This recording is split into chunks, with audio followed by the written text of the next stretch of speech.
Subscribe करिए हमारे channel target UP TET CTET को और बेल आइकन को दबाइए। हेलो फ्रेंड्स, मैं रेनू स्वागत करती हूँ आप सभी भावी अध्यापक एवं अध्यापिकाओं का आपके अपने channel target UP TET CTET में। दोस्तों, आज की इस क्लास में हम पढ़ने वाले हैं आपके डीएलएड फर्स्ट सेमेस्टर के फर्स्ट पेपर बाल विकास एवं सीखने की प्रक्रिया के अंतर्गत आपके पवन सीरीज के मोस्ट इंपॉर्टेंट बहुविकल्पी क्वेश्चंस को। बहुविकल्पी क्वेश्चंस को हमने पार्ट 1 में टोटल 50 क्वेश्चंस हमने पढ़े थे। अब यहाँ पर आज हम पार्ट 2 के भी 50 क्वेश्चंस को कंप्लीट पढ़ने वाले। तो चलिए स्टार्ट करते हैं पार्ट 2 को। सुसमायोजित व्यक्ति का लक्षण नहीं है। सुसमायोजित व्यक्ति का मतलब क्या है? सुसमायोजित व्यक्ति का मतलब यही है कि अगर कोई व्यक्ति उसको किसी भी परिस्थिति में भेज दिया जाए तो वह उस परिस्थिति में अपने आप को ढाल लेता है। ठीक है, जैसे कोई ऐसा बच्चा है जो शहर में रह रहा है, उसको सारी सुख सुविधाएं उसके माता पिता ने उसको दी है, उसको जितना हो सकता है उसको हर तरीके से ऐशो आराम सारी सुविधाएं मिली हैं। और एक ऐसा बच्चा जो गांव में रह रहा है जिसको कोई सुविधा नहीं मिली है, ठीक है, उस बच्चे को अगर आप शहर में भेज दोगे तो उसके लिए सरवाइव करना बहुत मुश्किल नहीं होगा। लेकिन जो शहर का बच्चा है, अगर वो समायोजित बच्चा नहीं होगा, वो उसको सारी चीजें एकदम प्लेट में सजा करके मिल जा रही हैं, तो वही बच्चा अगर गांव में जाएगा तो वो कुछ भी नहीं कर पाएगा और वो परेशान होगा, वो समायोजित नहीं कर पाएगा अपने आप को। ठीक है, तो जो सुसमायोजित व्यक्ति होते हैं वो अपने आप को किसी भी प्रकार की परिस्थिति में ढाल लेते हैं। ठीक है, तो सुसमायोजित व्यक्ति का लक्षण इसमें से कौन सा नहीं है? परिस्थिति से लाभ उठाने वाला, सुखी जीवन जीने वाला, समाज सेवी या लोगों को बाधा पहुंचाने वाला। तो जो सुसमायोजित व्यक्ति होता है वो सुखी जीवन जीने वाला होता है, वो समाज सेवी भी होता है, यानी कि समाज के लिए भी वो कुछ करता है, और परिस्थिति से लाभ उठाने वाला होता है, यानी कि जो भी परिस्थितियों में, जिस भी परिस्थिति में वो फंसा हुआ है या जिस भी परिस्थिति में वो रह रहा है उससे वह लाभ उठाने की कोशिश करता है। तो लक्षणों में क्या नहीं है? लोगों को बाधा पहुंचाने वाला, ये कुसमायोजित व्यक्ति करेगा, समायोजित व्यक्ति नहीं करेगा ये। ठीक है, तो ऑप्शन 10 सही हो जाएगा। क्वेश्चन नंबर 52 पे आते हैं। कल्पना की सामग्री स्मृतियां हैं। कथन है बोरिंग व अन्य का, गेट्स व अन्य का, रेबर्न का या मैकडूगल का। दोस्तों राइट आंसर हो जाएगा बोरिंग व अन्य का। क्वेश्चन नंबर 53 है। डीवी के अनुसार जो तर्क के सोपान है वो होते हैं 5। ठीक है, याद रखिएगा, ये जॉन ड्यूबी के अनुसार है। अभी यहाँ पर एक क्वेश्चन और आपको देखने को मिलेगा तर्क से रिलेटेड, अभी अगला क्वेश्चन आपको देखने को मिलेगा इसके बाद। क्वेश्चन नंबर 54 है। चिंतन के साधनों में से एक है। ये बहुत इंपॉर्टेंट क्वेश्चन है, राजन सीरीज में भी मैंने आपको पढ़ाया था। चिंतन के साधनों में से एक है। अभी कल की क्लास में, यानी कि जो फर्स्ट पार्ट मैंने पढ़ाया था उसमें भी ये क्वेश्चन पूछा हुआ था। चिंतन के साधनों में से एक है संकेत, रटना, गुणों का विश्लेषण या सामान्यीकरण। तो राइट आंसर है संकेत। अब वहां पर आप देखिए पूछा था चिंतन के सोपान, यानी कि जो चिंतन है उसके अलग अलग कौन कौन से पड़ाव होते हैं, यही होता है सोपान। सोपान का मतलब होता है सीढ़ी। जब हम सीढ़ी पे चढ़ते हैं तो हम कैसे चढ़ते हैं? एक सीढ़ी, फिर दूसरी, फिर तीसरी, फिर चौथी, ऐसे ऊपर हम चढ़ते जाते हैं। तो ये होता है सोपान। इसी को हम हिंदी में क्या कहते हैं? सोपान कहते हैं। ठीक है, तो देखिए तर्क के मुख्यतः कितने प्रकार होते हैं। अब यहाँ पर तर्क के प्रकार पूछा है, तो सामान्य रूप से तर्क के 2 प्रकार होते हैं, यानी कि मुख्य रूप से 2 ही प्रकार होते हैं, आगमन तर्क और निगमन तर्क। तो यहाँ पर ऑप्शन आ जो है ये 2, ये राइट आंसर हो जाएगा। क्वेश्चन नंबर 56 पे आते हैं। चिंतन मानसिक क्रिया का ज्ञानात्मक पहलू है। यह कथन है रॉस का, वुडवर्थ का, वैलेंटाइन का या मैकडूगल का। तो दोस्तों ये कथन है रॉस का। बहुत इंपॉर्टेंट क्वेश्चन है ये। क्वेश्चन नंबर 57 पे आते हैं। टर्मन के अनुसार प्रतिभाशाली व्यक्ति की बुद्धि लब्धि कितने से अधिक होती है? तो जो प्रतिभाशाली बालक होते हैं वो, उनकी जो बुद्धि लब्धि होती है वो 140 मानी गई है, 140 से अधिक। तो ऑप्शन 100 सही हो जाएगा। क्वेश्चन नंबर 58 पे आते हैं। बुद्धि वह शक्ति है जो हमें समस्याओं का समाधान करने और उद्देश्यों को प्राप्त करने की क्षमता देती है। उपयुक्त कथन किसका है? रायबर्न का, टर्मन का, वुड्रो का या बिने का। दोस्तों राइट आंसर हो जाएगा ऑप्शन नंबर द बिने। दोस्तों यहाँ पर याद रखिए, यहाँ पर वुड्रो दिया हुआ है लेकिन ये परिभाषा बिने की है, और टर्मन की परिभाषा आप लोगों को पता है क्या है। टर्मन के अनुसार जो बुद्धि होती है वो अमूर्त वस्तुओं के विषय में विचार करने की योग्यता ही बुद्धि कहलाती है। ठीक है, तो आगे बढ़ते हैं अब हम लोग क्वेश्चन नंबर 59 पर। यदि किसी बालक की शारीरिक आयु 10 वर्ष तथा मानसिक आयु 12 वर्ष है तो उसकी बुद्धि लब्धि क्या होगी? तो तो IQ बराबर क्या होता है, मानसिक आयु बटे वास्तविक आयु। मानसिक आयु यहाँ पर 12 दिया हुआ है बटे वास्तविक आयु यहाँ पर 10 दिया हुआ, गुणे 100 करेंगे हम तो IQ निकल जाएगी। तो यहाँ पर एक 0 से एक 0 कट गया, ये कितना आ गया 120 आ गया, यानी कि प्रखर बुद्धि। ऑप्शन बा जो है ये राइट आंसर हो जाएगा। क्वेश्चन नंबर 60 है, बुद्धि का त्रिआयामी सिद्धांत किसने दिया? थर्स्टन ने, गिलफोर्ड ने, थॉर्नडाइक ने या स्पीयरमैन ने? तो बुद्धि का त्रिआयामी सिद्धांत दिया था गिलफोर्ड ने। ऑप्शन ब सही हो जाएगा। क्वेश्चन नंबर 61 है, बुद्धि का एक कारक सिद्धांत किसने दिया था? तो एक कारक सिद्धांत दिया था बिने ने। ऑप्शन स सही हो जाएगा। क्वेश्चन नंबर 62 पे आते हैं, प्रथम मनोवैज्ञानिक प्रयोगशाला की स्थापना किसने की थी? सिगमंड फ्रायड ने, वुंट ने, थॉर्नडाइक ने या पाउलो ने? तो किसने की थी? डब्ल्यू वुंट ने की थी। और ये आपके यूपी टेट के एग्जाम में भी पूछा हुआ प्रश्न है, 2016 के एग्जाम में पूछा हुआ प्रश्न था। क्वेश्चन नंबर 63 पे आते हैं, स्टैनफोर्ड बिने स्केल का विकास किस देश में किया गया था? दोस्तों स्टैनफोर्ड बिने स्केल का जो विकास है ये अमेरिका में किया गया था। ऑप्शन आ सही हो जाएगा यहाँ पर। आगे बढ़ते हैं क्वेश्चन नंबर 64 पर, निम्नलिखित में से कौन सा परीक्षण व्यक्तित्व का मापन करता है? भाटिया बैटरी परीक्षण ये बुद्धि का मापन करता है। TAT परीक्षण यही है व्यक्तित्व मापन का परीक्षण। स्टैनफोर्ड बिने परीक्षण बुद्धि का मापन करता है। तो ऑप्शन ब सही हो जाएगा। क्वेश्चन नंबर 65 पे आते हैं, व्यक्तित्व मापन की सबसे अच्छी विधि कौन सी है? व्यक्तिगत वस्तुनिष्ठ प्रक्षेपण या उपयुक्त सभी? तो राइट आंसर यहाँ पर हो जाएगा दोस्तों व्यक्तिगत बुद्धि। ऑप्शन नंबर आ जो है ये सही हो जाएगा। व्यक्तिगत रूप से जब किसी का हम मापन करते हैं किसी की बुद्धि का, तो वो सही प्रकार से होता है, क्योंकि उस व्यक्ति को हम समय देते हैं, उसका साक्षात्कार लेते हैं, उसके आसपास के लोगों से उसके विषय में जानकारी इकट्ठा करते हैं, उसके व्यक्तित्व के बारे में। ठीक है, तो व्यक्तिगत विधि सबसे अच्छी विधि मानी जाती है। और ये ऑलरेडी आप लोगों ने राजन सीरीज में भी मैंने पढ़ाया था, तो वहां पर भी आपने इसको देखा ही है। क्वेश्चन नंबर 66 पे आते हैं, मनोविश्लेषणात्मक उपागम का प्रतिपादन किसने किया था? ड्रेवर, क्रॉनबेक, बर्ट या फ्रायड? तो राइट आंसर है ऑप्शन नंबर ब फ्रायड। तो याद रखिएगा, मनोविश्लेषणात्मक सिद्धांत किसने दिया था या मनोविश्लेषणवाद किसने सबसे पहले इसके बारे में बताया था? तो फ्रायड ही है। ठीक है, यहाँ पर आपके इसमें गलत दिया हुआ है आंसर। तो मनोविश्लेषणात्मक सिद्धांत किसने दिया था अगर एग्जाम में पूछता है, या मनोविश्लेषणवाद के जनक, या इस तरीके से अगर प्रश्न पूछता है मनोविश्लेषणात्मक से संबंधित, तो फ्रायड ही होंगे। क्वेश्चन नंबर 67 पे आते हैं, TAT परीक्षण से व्यक्ति का कौन सा गुण मापते हैं हम? तो TAT परीक्षण से व्यक्ति का व्यक्तित्व हम मापते हैं। तो ऑप्शन ब जो है यहाँ पर ये क्या हो जाएगा? राइट आंसर हो जाएगा। क्वेश्चन नंबर 68 पे आते हैं, स्प्रेंगर ने कितने प्रकार के व्यक्तित्व बताए हैं? तो स्प्रेंगर ने दोस्तों 6 प्रकार के व्यक्तित्व बताए हैं। कौन कौन से? सैद्धांतिक, आर्थिक, सौंदर्यवादी, सामाजिक, राजनीतिक और धार्मिक। ठीक है, अब क्वेश्चन नंबर 69 पे आते हैं, TAT परीक्षण में कार्डों की संख्या कितनी होती है? तो जो TAT परीक्षण होता है इसमें जो कार्ड्स होते हैं उसमें 30 कार्ड होते हैं। एक और भी होता है लेकिन उसमें कुछ लिखा नहीं होता है। ठीक है, तो यहाँ पर ऑप्शन ब को ही हम सही लगाएंगे। इसके बाद आगे बढ़ते हैं क्वेश्चन नंबर 70 पर, निम्नलिखित में से कौन सा परीक्षण व्यक्तित्व का मापन करता है? तो व्यक्तित्व का मापन अभी आपने देखा है, इस प्रश्न को का राइट आंसर TAT परीक्षण ही होगा। ठीक है, टैट परीक्षण और यहाँ पर भाटिया बैटरी परीक्षण, स्टैनफोर्ड बिने परीक्षण, ये दोनों ही क्या है? बुद्धि परीक्षण है। ये क्या है? बुद्धि परीक्षण है। आगे बढ़ते हैं क्वेश्चन नंबर 71 पे, देखिए 2015 में ये क्वेश्चन पूछा हुआ था। क्वेश्चन नंबर 71 पे आते हैं, सीखना विकास की प्रक्रिया है, यह कथन किसका है? वुडवर्थ का, स्किनर का, थॉर्नडाइक का या क्रो एंड क्रो का? तो राइट आंसर हो जाएगा वुडवर्थ का। किसका कथन है? वुडवर्थ का। क्वेश्चन नंबर 72 पे आते हैं, निम्न में से सीखने की विशेषता नहीं है? सीखना अनुकूलन है, सीखना विवेकपूर्ण है, सीखना सहज व्यवहार है या सीखना उद्देश्यपूर्ण है? तो राइट आंसर दोस्तों यहाँ पर हो जाएगा ऑप्शन नंबर सा, सीखना सहज व्यवहार है। ऑप्शन सा सही हो जाएगा। अब क्वेश्चन नंबर 73 पे आते हैं, सीखने को प्रभावित करने वाला सबसे महत्वपूर्ण कारक कौन सा है? प्रेरणा, ध्यान, रुचि या स्मृति? तो जब व्यक्ति के अंदर रुचि होगी तभी वो उस काम को सीखेगा। तो सीखने को प्रभावित करने वाला सबसे महत्वपूर्ण कारक रुचि होता है। क्वेश्चन नंबर 74 है, करके सीखना सीखने की सबसे महत्वपूर्ण विधि है, ये किसने कहा है? फ्रॉबेल ने, सिम्पसन ने, क्रो एंड क्रो ने या वुडवर्थ ने?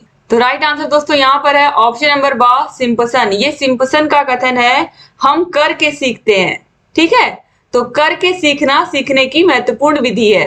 क्वेश्चन नंबर 75 है, सीखने की सही परिभाषा है आदेशों का पालन करना, रटना, अनुभव और प्रशिक्षण द्वारा व्यवहार में परिवर्तन या दूसरों के साथ साथ काम करना। तो अनुभव और प्रशिक्षण द्वारा व्यवहार में परिवर्तन ही क्या है, सीखना या अधिगम जिसे हम कहते हैं। क्वेश्चन नंबर 76 पे आते हैं, सीखने का नियम किसने प्रतिपादित किया था? तो सीखने के मुख्य 3 नियम दिए थे थॉर्नडाइक ने। कौन कौन सा नियम? अभ्यास का नियम, तत्परता का नियम और प्रभाव का नियम। ऑप्शन अ सही हो जाएगा। क्वेश्चन नंबर 77 पे आते हैं, अभ्यास और अनुभव के द्वारा व्यवहार में होने वाला परिवर्तन कहलाता है। अभ्यास और अनुभव के द्वारा व्यवहार में होने वाला परिवर्तन कहलाता है अधिगम। क्वेश्चन नंबर 78 पे आते हैं, किसी विषय, कार्य अथवा परिस्थिति में अर्जित ज्ञान द्वारा अन्य किसी कार्य, विषय अथवा परिस्थिति में लाभ प्राप्त होना कहलाता है अल्पकालिक स्मृति, दीर्घकालिक स्मृति, अनुसरण या अधिगम अंतरण। तो जिसे हम अधिगम का स्थानांतरण कहते हैं। एक विषय में सीखा हुआ ज्ञान अगर दूसरे विषय में हमें काम आ रहा है तो यही क्या होगा, अधिगम स्थानांतरण। क्वेश्चन नंबर 79 पे आते हैं, प्रेरणा के प्रकार है। तो आप सभी लोगों को पता है कि जो प्रेरणा होती है वो 2 प्रकार की होती है। कौन कौन से? आंतरिक और बाह्य। क्वेश्चन नंबर 80 है, प्रेरणा का तात्पर्य है सजीव प्रयास। यह कथन किसका है? प्रेरणा का तात्पर्य है सजीव प्रयास। गुड का, लॉवेल का, एवरिल का या वुडवर्थ का? तो ये कथन है एवरिल का। ऑप्शन सा सही हो जाएगा। क्वेश्चन नंबर 81 पे आते हैं, व्यक्ति में विद्यमान वह शक्ति जिसके कारण वह किसी कार्य को करने अथवा न करने के लिए बाध्य हो जाता है कहलाता है। तो वो होता है अभिप्रेरणा। अगर व्यक्ति के अंदर अभिप्रेरणा है तो वह किसी भी काम को करने के लिए क्या होता है, तैयार होता है। क्वेश्चन नंबर 82 है, स्मृति एक आदर्श पुनरावृत्ति है। यह कथन किसका है? स्काउट का, पॉवेल का, क्रो एंड क्रो का या मन का? तो ये कथन है स्टाउट का। ऑप्शन आ यहाँ पर क्या हो जाएगा, राइट आंसर हो जाएगा। क्वेश्चन नंबर 83 है, स्मृति का अंग नहीं है सीखना, धारण करना, चिंतन करना या पहचान करना। दोस्तों राइट आंसर हो जाएगा चिंतन। ऑप्शन सा सही हो जाएगा। क्वेश्चन नंबर 84 है, ऐसी मानसिक प्रक्रिया जिसमें व्यक्ति पूर्व में धारण याद किए गए सामग्री को पुनः स्मरण करने में असमर्थ हो जाता है कहलाता है समन, दमन, विस्मरण या समंजन। तो यहाँ पर ऑप्शन सा जो है विस्मरण, ये राइट आंसर हो जाएगा। क्वेश्चन नंबर 85 पे आते हैं, सांख्यिकी गणना का विज्ञान है। ये परिभाषा किसने दी है? वॉटिंगटन ने, कॉर्नेल ने, बाउले ने या फिर वॉलिस ने? तो ये दी है बाउले ने। क्वेश्चन नंबर 86 है, सांख्यिकी का जन्मदाता कहा जाता है ऑकिनवॉल को, केंडॉल को, बाउले को या टेट? तो राइट आंसर है ऑकिनवॉल को। ऑप्शन आ सही हो जाएगा। क्वेश्चन नंबर 87 पे आते हैं, चित्र लेखों द्वारा आंकड़ों के प्रस्तुतिकरण की विधि को विकसित किया था ऑकिनवॉल ने, डॉक्टर ओटो न्यूरक ने, सिम्पसन ने या टेट ने? तो राइट आंसर हो जाएगा option number b, doctor Otto न्यूरक ने। क्वेश्चन नंबर 88 पे आते हैं, कौन सा माध्य स्थिति माध्य है या पोजिशनल एवरेज है? हरात्मक माध्य, माध्यिका, समांतर माध्य या गुणोत्तर माध्य? दोस्तों राइट आंसर हो जाएगा माध्यिका। क्वेश्चन नंबर 89 है, श्रेणी का प्रत्येक पद गणना में सम्मिलित होता है बहुलक में, समांतर माध्य में, माध्यिका में या सभी में? दोस्तों राइट आंसर हो जाएगा ऑप्शन नंबर बा, समांतर माध्य में। क्वेश्चन नंबर 90 पे आते हैं, यदि 3, 4, x 8 की माध्यिका 5 है तो x का मान होगा। तो यहाँ पर हम क्या करेंगे, इस तरीके से 3 + 4 + x + 8 और कितनी संख्याएं हैं ये 4, तो बटा 4 कर देंगे और बराबर कितने के दिया है 5 के। तो 3 और 4 7 और 8 कितना हो जाएगा 15 + x बटा 4 बराबर 5 के। अब यहाँ पर 5 के 1 लिख लेंगे तो 5 का 4 में गुणा होगा तो ये कितना हो जाएगा, ये हो जाएगा 20। अब x को हम निकाल लेंगे, 15 को इधर ले जाएंगे तो 15 घट जाएगा और ये आ जाएगा x की वैल्यू 5।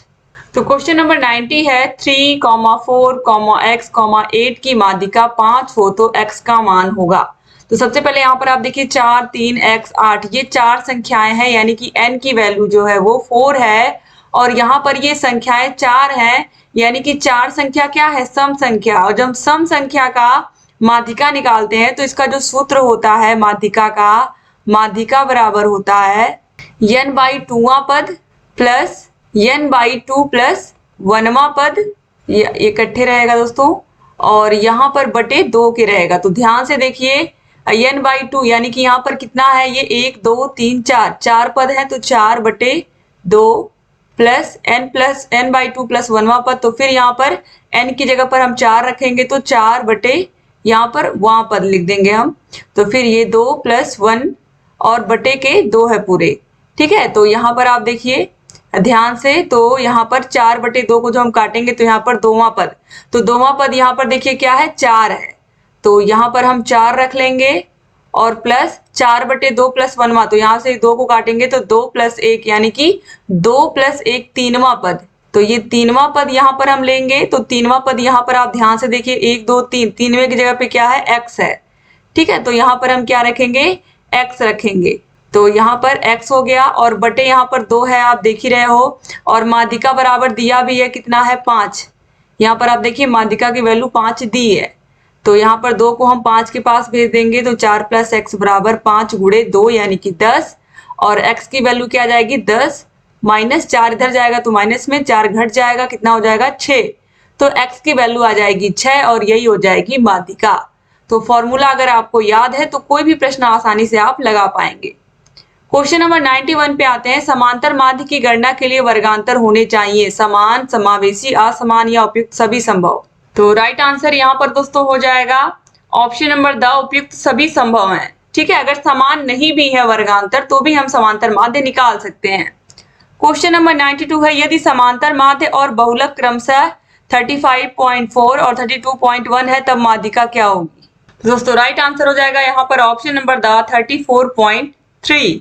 आगे बढ़ते हैं, क्वेश्चन नंबर 93 है, किस माध्य की गणना में श्रेणी का प्रत्येक मूल्य सम्मिलित नहीं होता या प्रत्येक मूल्य सम्मिलित नहीं होता, हरात्मक माध्य, समांतर माध्य, बहुलक या गुणोत्तर माध्य। दोस्तों राइट आंसर हो जाएगा यहाँ पर बहुलक। क्वेश्चन नंबर 94 है, औसत गति, चलन, वेग आदि की गणना में प्रयुक्त होता है, हरात्मक माध्य, समांतर माध्य, गुणोत्तर माध्य, उपयुक्त सभी। दोस्तों राइट आंसर हो जाएगा ऑप्शन नंबर आ, हरात्मक माध्य। क्वेश्चन नंबर 95, निम्नलिखित आकार का बहुलक ज्ञात कीजिए। तो यहाँ पर आप ध्यान से देखिए कौन सी संख्या है जो बार बार रिपीट हो रही है। ऑप्शंस में 6 दिया है, 5 दिया, 8 दिया है, 4 दिया है। तो यहाँ पर अगर हम ध्यान से देखेंगे हम, तो हमें यहाँ पर 6 मिलेगा, फिर यहाँ पर मिलेगा, फिर यहाँ पर मिलेगा। तो यहाँ पर आप देखिए जो 6 है वो कितनी बार रिपीट हुआ है, 3 बार रिपीट हुआ है। और अगर हम 5 की बात करें तो 5 आप देखोगे केवल 1 बार रिपीट हुआ है, और यहाँ पर 2 बार खाली रिपीट हुआ है। 8 की अगर हम बात करें तो 8 अकेले है। 4 की अगर हम बात करें तो 4 भी अकेला, साफ साफ दिख रहा है जो 6 है इसकी ये 3 बार आया है, तो यही क्या हो जाएगा, बहुलक हो जाएगा। आगे बढ़ते हैं अगले क्वेश्चन पर। क्वेश्चन नंबर 96 है, पदों के योग में पदों की संख्या से भाग देने पर जो प्राप्त होता है कहलाता है। दोस्तों ये कहलाता है माध्य। ऑप्शन नंबर द जो है ये राइट आंसर हो जाएगा। क्वेश्चन नंबर 97 है, बाल विकास की कितनी अवस्थाएं होती हैं। तो 3 होती हैं, शैशवावस्था, किशोरावस्था और बाल्यावस्था। 2015 2017 में ये सारे प्रश्न आप देखिए पूछे हुए हैं। क्वेश्चन नंबर 98 है, बाल मनोविज्ञान का सर्वाधिक महत्व है, बाल विकास की दृष्टि से, बाल शिक्षा की दृष्टि से, बाल विकास एवं बाल शिक्षा की दृष्टि से या बाल समायोजन की दृष्टि से। तो बाल विकास और बाल शिक्षा दोनों की दृष्टि से ही बाल मनोविज्ञान अत्यंत महत्वपूर्ण है। तो ऑप्शन सा सही हो जाएगा। क्वेश्चन नंबर 99 है, किशोरावस्था बड़े बल, तनाव, तूफान और विरोध की अवस्था है। ये बहुत बहुत बहुत इंपॉर्टेंट प्रश्न है और ये किसने कहा है, स्टैनले हॉल ने कहा है। ऑप्शन बहुत सही हो जाएगा, 2017 के एग्जाम में पूछे हुए प्रश्न है ये सब। क्वेश्चन नंबर 100 है, प्रयास तथा त्रुटि सिद्धांत के प्रतिपादक कौन है। तो प्रयास और त्रुटि का सिद्धांत दिया था थॉर्नडाइक ने। इन्होंने सीखने के 3 नियम भी दिए हैं, याद रखिएगा एग्जाम में पूछता है। तो इस तरीके से यहाँ पर टॉप 100 क्वेश्चंस आप लोगों ने कंप्लीट कर लिया।